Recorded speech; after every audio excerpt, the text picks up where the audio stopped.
Ya, eh, Kongres 2011 itu saya ikut dengan Pak Yoman. Lalu saya sempat protes di Kongres bahwa Pak Yoman kepemimpinan ini dasarnya ADRT tahun berapa? Kenapa ditetapkan? Kami tidak pernah tetapkan dalam sidang istimewa.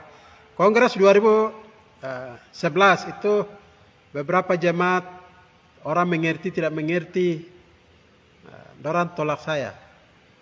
Kau diam sudah. Itu sudah. Kendangaret. Tiaret. Ini jemaat daerah-daerah ini tidak mengerti tapi seperti sok tahu begitu. Kini golek we bodoh kina fika kina bertale setuju itu lipino. Ya, harus tahu itu, saya harus tahu. Ya, termasuk wilayah Gupura itu. Gupura tidak tahu ADRT baru, saya pegang ADRT. Mana itu? Tahun berapa kau bikin? Sepakat kapan? Di mana? Itu tidak ada. Semua mengkosong itu. Itu hanya pikiran Pak Yoman jalan sampai hari ini. Ya, orang intelektual ikut Pak Yoman itu mengerti. Filipino, kamu kaibu, kok saudara saya kaibu itu. ADRT mana ke boleh kan ya buah. Ya toh? Di Tiom itu kamu tolak saya toh waktu pukul Pak Pendeta Yusuf dan sebagainya itu kan saya sekum saya naik, saya mau jelaskan ADRT, orang Tiom itu tolak saya, kan dugi berogor direct, tapi itu saya pernah dugi kah? Kamu saya jelaskan itu kamu malu semua itu, makanya orang mati-mati dan tolak saya, suruh saya diam, karena nanti saya buka semua. Hari ini saya buka, ADRT kamu tidak betul. Hanya satu pikiran kamu jalan termasuk ke ibu. Kau dengar saya. Lain lipino. Ada luar biasa. Jadi saya di kongres itu saya ditolak. Artinya suruh saya diam. Oke. Kamu mengerti tidak mengerti, dibodohi juga terapa. Kamu jalan terus sampai wing gayo kotap, gayo mana kotap, Duma. Pak Sofian itu kan Duma deh ya, wing gayo toh. Pengintai untuk Papua. Gereja dengan Papua itu beda. Ingat itu. Ya, gereja itu lembaga sendiri. Papua Merdeka lembaga sendiri. Adat lembaga sendiri. Jadi jangan campur aduk. Ambil agunuga jangan campur. Ingat ya, orang baptis tampak kacau karena ini. Kamu Papua Merdeka sama dengan pemerintah. Itu pemerintahan baru nanti. Ya, orang Papua memang sebelum 100% mau merdeka. Saya juga termasuk saya. Tapi bukan caranya. Alasan Papua merdeka lalu bikin kacau dalam gereja. Ini pun ingat ya. Ya, ada lembaga sendiri. Mau berjuang silakan. Kita semua berjuang. Nah, tidak. Jadi lipira, tiba. Itu yang saya mau kasih tahu. Alasan itu kamu membodohi jemaat luar biasa sampai hari ini. Oke. Selanjutnya 2015 kenapa kongres? Saya bergabung. Itu saran Pak almarhum Pak Lukas NMB menyampaikan bahwa Papua dalam ancaman. Perkembangan hari ini Papua harus dilindungi, diproteksi. Semua kita harus jaga rumah ini.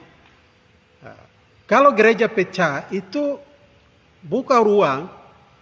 Kalau kita tidak bersatu, itu tantangan akan lebih berat. Makanya Pak almarhum sarankan, kamu gereja baptis harus bersatu. Itu saran beliau. Makanya kita ada beberapa kumpul, diskusi, terus hubungi jemaat-jemaat. Akhirnya Kongres 2015, beberapa orang datang, kami termasuk saya, almarhum Pak Enengga, itu. Jadi orang tua mereka berdoa di PK itu, tidak pernah ketemu, tidak pernah berdamai, mereka sudah berdamai. Itu langkah-langkah rekonsiliasi orang tua sudah lakukan. Jadi karena itu bulan Oktober 2015 bulan Oktober di Kodim, karena masalah terjadi di Kodim, maka melalui Kongres Istimewa tanggal 8 Oktober itu kami sepakat, kami berdamai dari semua, dan saya pikir itu prinsip orang baptis, saya sudah lakukan itu. Makanya mereka bilang, lompat jendela kah, lompat pagar kah, silakan saja. silakan. Jadi itu prinsip saya tetap jelas. Saya Kongres di Wamena itu bagian dari perdamaian dengan teman-teman, rekonsiliasi tanggal 8 Oktober 2015.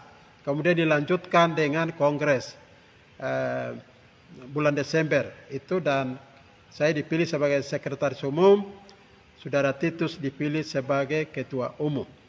Nah, itu sampai di situ, itu sikap saya mau sampaikan.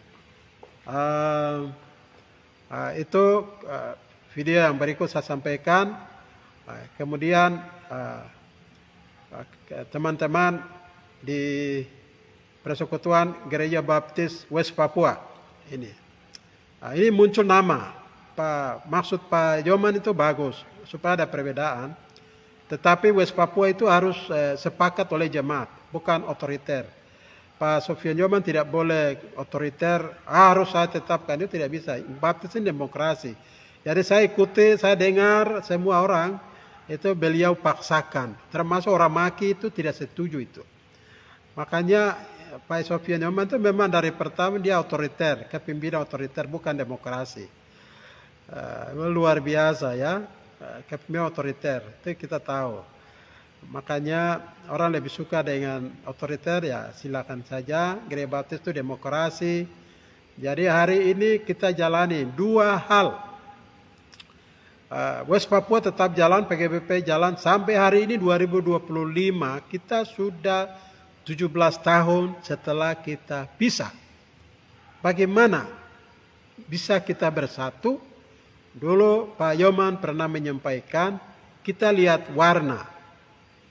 Lalu Pak Perinu sampaikan, nanti kita bertemu seibarat dua beden. Kalau bagian kepala itu sudah perkecil, berarti anwar lambung gelowok itu.